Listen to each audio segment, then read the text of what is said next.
बिस्मिल्लाहिर्रहमानिर्रहीम। नाजरीन, 26वीं तरमीम की तो अभी मेहंदी भी नहीं उतरी और 27वीं तरमीम जो है वो बिल्कुल तैयार है। पार्लियामेंट का इजलास भी बुलाया जा चुका है, इस पर भी बात करूंगा। और मैं आपको ये भी बता दूं कि 26वीं तरमीम तो कुछ भी नहीं थी।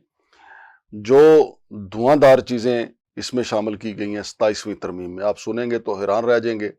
जजों की तादाद के हवाले से और हमारे जो आर्मी चीफ हैं, एयर चीफ हैं, नेवल चीफ हैं, उनकी मुद्दे मुलाजमत के हवाले से हो सकता है कि रात गए फिर ये बात खुले, फिर मुज़ाकरात हों, फिर मौलाना फजल रहमान साहब का डेरा जो है आबाद हो जाए। लेकिन जो मुजव्जा मसवदा है उस हवाले से मैं बात करूंगा कि उसमें जजों की तादाद कितनी रखी गई है और फिर आर्मी चीफ की मुद्दे मुलाजमत कितने साल की रखी गई है। लेकिन पहले उससे हम बात करेंगे कि अडयाला जेल में जो अमरीकियों की मुलाकात हुई, वैसे तो उन्होंने कहा गया कि उन्होंने जो अमरीकी शहरी यहाँ पे कैद है उनसे मुलाकात की, लेकिन दर हकीकत वो भी इमरान का ही खैर खबर लेने के लिए गए थे। और नाजरीन, इस वक्त चूंकि नज़रें जो हैं पाकिस्तान की, ख़ास तौर पे पीटीआई की नज़रें जो हैं वो अमेरिका के इलेक्शन पे लगी हुई हैं और पूरे पाकिस्तान समेत दुनिया भर में कहा जा रहा है कि अगर ट्रंप जीत जाते हैं तो इमरान खान के लिए आसानियाँ पैदा हो जाएंगी। चूँकि ट्रंप भी इमरान खान को बहुत पसंद करते हैं और उनकी अहलिया भी इमरान खान को बहुत पसंद करती हैं। बहरहाल देखना यह है कि अमेरिका का इलेक्शन जो है, अमेरिका का जो इंतखाबी ऊँट है या इलेक्शन ऊँट जो है वो किस करवट बैठता है। लेकिन ज़्यादा इम्कान आज नज़र आ रहे हैं कि डोनाल्ड ट्रंप का पलड़ा भारी है। लेकिन नाजरीन, इधर दूसरी तरफ अगर पाकिस्तान में आप देखें तो यहाँ मुज़ाकरात भी और मुज़ाकरात से इनकार का सिलसिला भी जारी है। चूँकि बुशरा बीबी की जो रिहाई हुई, कहा गया कि वो डील नहीं ढील है। और फिर एक इतला ये भी है कि जल्द ही शाह महमूद कुरैशी साहब की भी ज़मानत हो जाएगी और फिर शाह महमूद कुरैशी, बुशरा बीबी और अली अमीन गंडापुर जो हैं वो मिलकर इमरान खान को राज़ी करेंगे कि इस सिस्टम को आगे चलने दिया जाए, इसको रोका जाए। लेकिन इस सारे काम में बहुत ज़्यादा आसानी उस वक्त हो सकती है अगर डोनाल्ड ट्रंप जो है अमेरिका में इक़्तिदार में आ जाते हैं। और डोनाल्ड ट्रंप अगर अमेरिका में इक़्तिदार में आ जाते हैं तो फिर सोने पे सुहागा हो सकता है।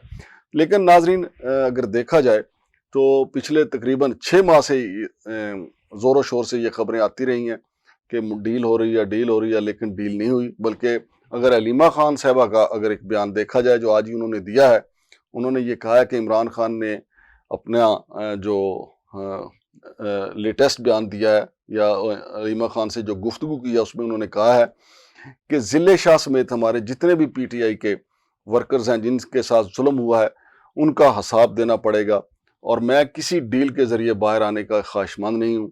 बेशक मुझे मार दिया जाए, बेशक मुझे बाकी उम्र जो है वो जेल में रहना पड़े, लेकिन मैं डील नहीं करूँगा। ये हलीमा खान जो है, इमरान खान साहब की जो बहन है, ये उनका बयान है। बहरहाल बुशरा बीबी भी मुतहर्रिक हैं, लेकिन आज वो अदालत में रो भी पड़ी। वो एक अलग स्टोरी है कि क्यों रोई।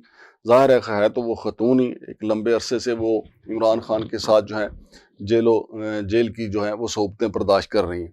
लेकिन इस्लामाबाद में सेनेट और कौमी असम्बली का नाज़रीन इजलास बुलाया गया है। इसमें 27वीं तरमीम जो है मंजूरी के लिए पेश होना है। इस 27वीं तरमीम में क्या है अभी तक किसी के पास नहीं, कुछ भी ऐसा मसवदा तो नहीं है। लेकिन मेरे ज़राए ने बताया है कि इसमें जजों की तादाद जो है वो 17 से बढ़ाकर 34 या 30 करने का शिक शामिल की गई है। या 30 कर दी जाएंगी या 34। बहरहाल पहला जो टारगेट है वो 34 कर दी जाएंगी। और अगर जजों की तादाद सुप्रीम कोर्ट में 34 हो जाती है तो एक लिहाज से फिर जो चारों सूबाई हाई कोर्ट्स हैं वहाँ पे तो बिल्कुल काल पड़ जाएगा। वहाँ पे नए जजों की फौरी तौर पे भर्तियाँ करनी पड़ेंगी। अच्छा होगा और बेशुमार वकील जो हैं जो वकला तहरीक के लिए पर तोल रहे हैं वो जल्दी से हलफ उठा के जज बन जाएंगे, उनको भी जज बनने का मौका मिल जाएगा। इस तरीके से जो वकला तहरीक अगर चलती भी है कबल अज़ वक्त ही वो दम तोड़ सकती है। अगर 34 सुप्रीम कोर्ट के जज बन जाते हैं, अगर 30 भी बन जाते हैं तो बेशुमार जज जो हैं, तकरीबन 13 जज जो हैं वो सुप्रीम कोर्ट में आ जाएंगे। लिहाजा 30 हों या 34 हों तो वकला तहरीक जो है उसको इसका नुकसान होगा, चूँकि कई बेशुमार बड़े बड़े वकील जो हैं, नामवर तजर्बे वाले वकील जो हैं, वो तो जज बन जाएंगे। क्योंकि सीनियर जजों के साथ जूनियर जजों की एक बड़ी सीनियर वकला के साथ जूनियर वकला की एक बड़ी तादाद होती है।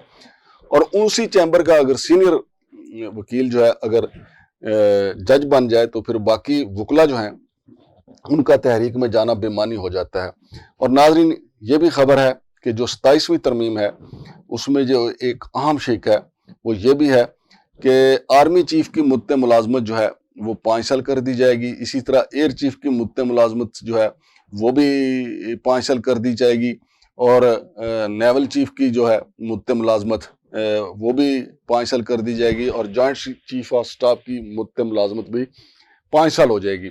اس طریقے سے یہ جو سلسلہ چلتا ہے کچھ عرصے کے بعد کہ ایکسٹینشن دی جائے نہ دی جائے، تو پورے ملک میں ایک ہیجان کی کیفیت پیدا ہو جاتی ہے۔ لہٰذا 5 سال ہوں گے ہر چیف کے پاس کہ 5 سال کے لیے وہ آرمی چیف ہوگا، جس طرح 5 سال کے لیے پارلیمنٹ آتی ہے۔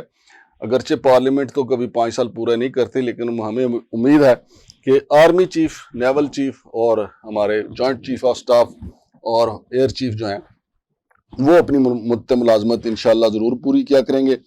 لیکن اب دیکھنا یہ ہے کہ یہ جو 27ویں ترمیم ہے اس کے اوپر کیا مولانا فضل الرحمان کوئی اپنا رد عمل دیتے ہیں، یا مولانا فضل الرحمان اندر کھاتے مولانا فضل الرحمان بھی پی ٹی آئی کے کچھ کے لوگ بھی ساتھ دے دیں اور یہ سادہ اکثریت سے منظور ہو جائے، سینٹ سے بھی اور قومی اسمبلی سے بھی، اور یہ اگر منظور ہو جاتی ہے تو سونے پہ سہاگا ہوگا اور سیاسی جماعتیں جو ہیں وہ ہاتھ ملتی رہ جائیں گی۔ اس میں میرا خیال ہے کہ زیادہ کوئی نقصان دیکھا جائے تو سیاسی جماعتوں کا اتنا کوئی نقصان ہے بھی نہیں، کیونکہ اگر سپریم کورٹ کے ججوں کی تعداد 30 یا 34 ہو تو سیاسی جماعتوں کو کیا فائدہ، کیا نقصان ہو سکتا ہے؟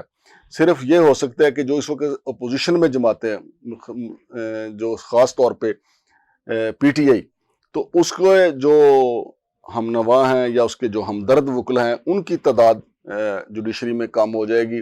اور اس وقت چونکہ پاور میں مسلم لیگ نون ہے، پیپلز پارٹی ہے، سندھ سے کافی بڑی تعداد جو ہے وہ پیپلز پارٹی کے ہم نوا لوگوں کی آ جائے گی، اسی طریقے سے پنجاب سے کافی لوگ مسلم لیگ نون کے آ جائیں گے، اور اس پہ دونوں جماعتوں کے درمیان کشمکش بھی ہے۔